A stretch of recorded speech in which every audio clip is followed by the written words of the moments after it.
आऊज़ु बिल्लाहि मिनश्शैतानिर्रजीम बिस्मिल्लाहिर्रहमानिर्रहीम। Class 9th आज आप लोगों के साथ हमारा फ़िज़िक्स में टॉपिक है यूनिफॉर्म सर्कुलर मोशन। आपने फ़ैन चलता हुआ देखा है। फ़ैन के जो ब्लेड्स हैं वो एक फ़िक्स पोजीशन पर जो है वो एक फ़िक्स अपनी जो रोटेशन है उसको वो रखते हैं, सर्कुलर मोशन को जारी रखते हैं। इसी तरह अगर आप एक डोरी लें, एक धागा लें, उसके एक हिस्से पर कोई छोटा सा पत्थर बांध कर दूसरी साइड पर जो है अपनी उंगली के साथ बांध के या हाथ में पकड़ के उसको घुमाएं तो वो एक ही सर्कल में घूमना शुरू कर देगी।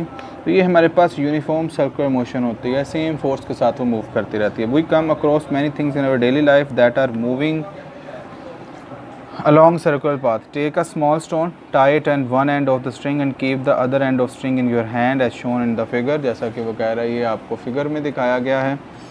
और यहाँ पर now rotate the stone holding the string, और स्ट्रिंग को आपने घुमाना शुरू कर देना है। The stone will move in a circular path. The motion of the stone will be called circular motion. Similarly motion of the moon around the earth is, ये आपके पास एग्जांपल है, यहाँ पर ये इसने बनाई हुई है जो कि आपके पास सर्कुलर मोशन है। The motion of an object in a circular path is known as circular motion. ये हमारे पास सर्कुलर मोशन कहलाती है। ये हम पहले भी पढ़ चुके हैं। अब हम इससे रेलिवेंट इसकी एप्लीकेशंस पढ़ते हैं। अगर आपके पास सेंट्रीपिटल फोर्स आ रही है, सेंट्रीपिटल फोर्स जब हम देखते हैं कि हमने उंगली के साथ पत्थर और को डोरी के साथ बांध के जब घुमाना शुरू किया तो वो एक ही सर्कल में घूम रहा होता है। इस सूरत में आपकी उंगली पर, आपके हाथ पर एक फ़ोर्स लग रही होती है, और वो फोर्स जो है वो पत्थर के मैस की वजह से होती है, जो कि उसको आउटवर्ड जो है वो खींच रही होती है बाहर की तरफ। जबकि आपने एक उतनी ही फोर्स लगा के उसको अपनी तरफ खींच के रखा होता है जिसकी वजह से वो एक दायरे में हरकत कर रही होती है और वो एक यूनिफॉर्म सर्कल बनाती है। तो यही आपके पास सेंट्रीपिटल फोर्स होती है। सेंट्रीपिटल फोर्स आपके पास क्या है? Centripetal force is a force that keeps a body to move in a circle, जो कि आपके पास किसी भी चीज़ को जो है वो सर्कल में घुमाए रखती है। Consider a body tied at a string end of a string moving with uniform speed in a circular path. A body has a tendency to move in a straight line due to inertia. Then why does the body moves in circle? The string to which the body is tied keeps it move in a circle by pulling the body towards the center of the circle. तो यहाँ पर आपके पास वो force होती है जो कि वो आपके पास जो बॉडी हमने बांधी, जो पत्थर बांधा है, वो उसको पुल करता है, और दूसरी तरफ आपने जिस चीज़ आपने पकड़ा होता है आप उसको सेंटर की तरफ पुल करते हैं और वो outward. The string pulls the body perpendicular to the motion as shown in the figure. जैसा कि आपको इस फिगर में उसने दिखाया गया है, ये इस तरह मोशन इसकी जारी रहती है। This pulling force continuously change the direction, क्योंकि सर्कल में होता है और हर वक्त उसकी डायरेक्शन चेंज होती है। रिमेन टूवर्ड्स द सेंटर, उसकी जो है आपके पास है direction of the motion and उसकी, लेकिन डायरेक्शन जो है वो टूवर्ड्स सर्कल ही रहती है, centre of the circle. The centre seeking force is called centripetal force. तो हमने पहले ही पढ़ा, ऐसी फोर्स जो किसी भी चीज़ को जो है वो सर्कल में रखती है उसको हम लोग क्या कहते हैं? सेंट्रीपिटल फोर्स कहते हैं। नीचे उसने फिर वही पत्थर वाली एग्जांपल दी है। तो यहाँ नेक्स्ट पेज पर आपके पास इसको मैथमेटिकली, और उसने बताया कि the moon revolves around the earth. ये भी आपके पास हमने ऊपर पहले देखा है। हम क्या देते हैं कि लेट वो जो बॉडी जो है पत्थर के साथ बंधी, जो पत्थर है या कोई भी है, कोई भी बॉडी है, उसका मैस m है और वो एक स्पीड v के साथ मूव कर रही है और इसका रेडियस बन रहा है, क्योंकि सर्कल है, सर्कल का रेडियस होता है, तो आपके पास r है। तो यहाँ पर आपके पास वहाँ क्या होगा कि एक फ़ोर्स क्रिएट हो जाएगी जिसको हम सेंट्रीपिटल फोर्स कहते हैं, और एक एक्सेलरेशन प्रोड्यूस होगा जिसको ac जो है वो हम इसलिए इसको लिख रहे हैं सेंट्रीपिटल फोर्स की वजह से। एक्सेलरेशन आपको पता है कि किसके बराबर होता है? वेलोसिटी बाय डिस्टेंस, ये आपके पास होता है।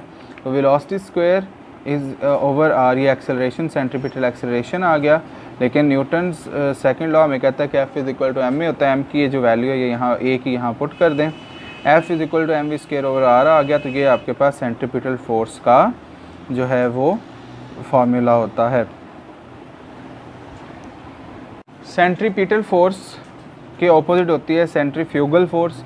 सेंट्रीफ्यूगल फोर्स क्या होती है? ये वो फोर्स होती है जो अगर आप उस बॉडी को, जैसे आपने कोई भी डोरी है वो पत्थर के साथ बांधी है एक एंड और दूसरे एंड आपके अपने हाथ में है, तो अगर आप उसको बहुत तेज़ी से घुमाते हो, एकदम छोड़ते हो तो वो जो बाहर की तरफ मूव करती है। ये जो टेंडेंसी होती है ना कि वो जो एकदम बाहर की तरफ चले जाती है, ये सेंट्रीफ्यूगल फोर्स होती है। तो according to Newton third law there exist a reaction of this centripetal force reaction that pulls the string outward is sometime called the centrifugal force। वो जो बाहर की तरफ फोर्स लग रही होती है ना, किसी भी टाइम आप छोड़ें और पत्थर दूर बाहर की तरफ कहीं चला जाए, आउटवर्ड डायरेक्शन में चला जाए, तो ये आपके पास होती सेंट्रीफ्यूगल फोर्स होती है, जो उसे ऐसा करने पर मजबूर करती है। नेक्स्ट आपके पास टॉपिक है जी banking of the road. Bank किनारे यानी सड़क, इसके आपके पास क्वेश्चन आता है why the outer edges of the roads is higher than the lower of द लोअर एजेस। के लोअर एजेस से जो आपके आउटर एजेस होते हैं, इनर एजेस से जो आपके आउटर एजेस होते हैं, वो क्यों हायर रखे जाते हैं, जैसा कि आपको यहाँ पर भी नज़र आ रहा होगा। When a car takes a turn, centripetal force is needed to keep it in the curved track। जब कोई भी तेज़ी से टर्न लेते हैं तो उसको जो है एक फोर्स चाहिए होती है जो उसको ऐसा करवाए। The friction between the tires and the road provides the necessary centripetal force। The car would skid if the force of friction between the tires and the road is not sufficient enough, particularly when the road are wet। ये खास करके तब होगा जब आपके पास friction बहुत कम हो, तब कोई फोर्स नहीं होती। और ये कब होता है, जब रोड गीले यानी वेट होते हैं। This problem is solve by banking of curved road. Banking of a road means that the outer as of a road is raised, उसको ऊपर उठाया जाता है। ये आपके पास इमेज उसमें दिखाया गया। इसकी रीज़न ये है कि अगर आपके पास कभी तेज़ी से बर्फ़बारी हुई हो, हम किसी हिल स्टेशन पे गए तो वहाँ पर अगर आउटर एज जिस तरह ऊपर ना हो, तो फिर क्या होगा कि अगर हमारी ब्रेक्स, हम तेज़ी से कोई भी कर्व लेते हैं, कोई भी कट लेते हैं, कोई भी टर्न लेते हैं, तो उस सूरत में गाड़ी जो है वो खाई में गिर जाने का, सड़क से नीचे गिर जाने का ख़तरा ना हो। तो इसलिए हम बैंकिंग ऑफ रोड्स को जो है वो हायर रखते हैं। Banking causes a component of vehicles weight to provide the necessary centripetal force while taking a turn. Thus banking of roads prevents skidding of a vehicle and thus makes the driving safe। इसी से आगे आपके पास example washing machine की है या washing machine dryer की है कि जब हम स्पिनर करते हैं कपड़े, स्पिनर का मतलब क्या होता है, स्पिन का मतलब होता है तेज़ी से घूमना। तो आपके पास ये स्पिनर जिसमें हम कपड़े ड्राई करते हैं, उसमें भी यही होता है कि आपके पास स्पिनर में छोटे छोटे सुराख होते हैं। जब बहुत ही तेज़ जो है वो स्पिनर स्पिन करता है तो उसके नतीजे में जो उसके अंदर होल्स होते हैं, उसके अंदर से पानी के जो ड्रॉप्स होते हैं वो बहुत तेज़ी से बाहर की तरफ सेंट्रीफ्यूगल फोर्स की वजह से निकल जाते हैं, क्योंकि उनको किसी फोर्स ने पकड़ के नहीं रखा होता, वो फ्री होते हैं, तो वो किसी भी डायरेक्शन में मूव कर जाते हैं। जब वो तेज़ी से सेंट्रीफ्यूगल फोर्स अप्लाई होती है स्पिनर के ऊपर, ड्रायर के ऊपर, तो उस सूरत में क्या होता है कि उसमें जो ड्रॉप्स होते हैं वो सेंट्रीफ्यूगल फोर्स उन पर लगती है और वो वहाँ से बाहर निकल जाते हैं, जिसके नतीजे में जो हमारे पास सारा पानी है वो उसमें से खुश्क ड्राई हो जाता है और कपड़े ड्राई हो जाते हैं।